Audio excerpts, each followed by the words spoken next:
මොකක්ද තියෙන්නේ බලන්න. හරි. හරි බලන්න මේක මොකක්ද තියෙන්නේ පුතේ. හරි. එකතු කරන්න. හරි.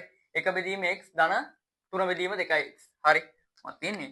1 බෙදීම x ධන 3 බෙදීම 2x. මෙහෙම තියෙදි පුතේ එකතු කරන්න පුළුවන්. හරි. භාගයක් එකතු කරද්දී මොකද්ද වෙන්න ඕන? හරි. භාගයක් එකතු කරද්දී හරය සමාන වෙන්න ඕන. හරි. දැන් ඉස්සෙල්ලා ඔබලා හරය ලවය දන්නේ නැත්නම් ඒක තියන්න එපා. හරක උඩ ළමයා. හරය යට ලවය උඩ. හරි. ඊට පස්සේ මෙන්න මේ හරය සමාන වෙන්න ඕන. මෙයායි 2x නම් මෙයාත් මොකද වෙන්න ඕන? 2x වෙන්න ඕන. බලන්න.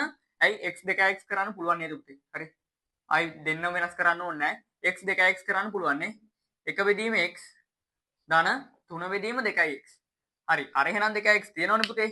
මේ පැත්තේ යටත් 2x හදාගත්තා නම් ගාන හදන්න පුළුවන්. මේ පැත්තේ යටත් දෙකෙන් වැඩි කරා. මේ පැත්තේ උඩත් දෙකෙන් වැඩි කරා. ඇයි? එහෙම වැඩි කරේ හරය සමාන කරගන්න. හරි. x වරක් 2 2යි x. 1 වරක් 2 2යි ධන මෙතන 2x 3යි. පොදු හරය කීයද පුතේ දැන්? දෙකේම 2x ඇවිල්ලානේ. පොදු හරය 2x 2කට 3ක් එකතු කරනම් කීයද පුතේ? 5යි. බලන්න උත්තරේ ඇවිල්ලානේ. හරි. ඒකත් බලන්න පොඩි දෙයක් තිබ්බේ. හැම අවුරුද්දකම වගේ මේ වගේ ගණක් තියෙනවා. ලකුණු කීයක්ද? ලකුණු 2ක්. හරි. චූටි වෙලා යන්නේ බලන්න. ලොකු වෙලාවක් යනවද ගාන හදන්නේ නැහැ. පොඩි වෙලාවයි යන්නේ. හරි. හරි. ඒක හරි.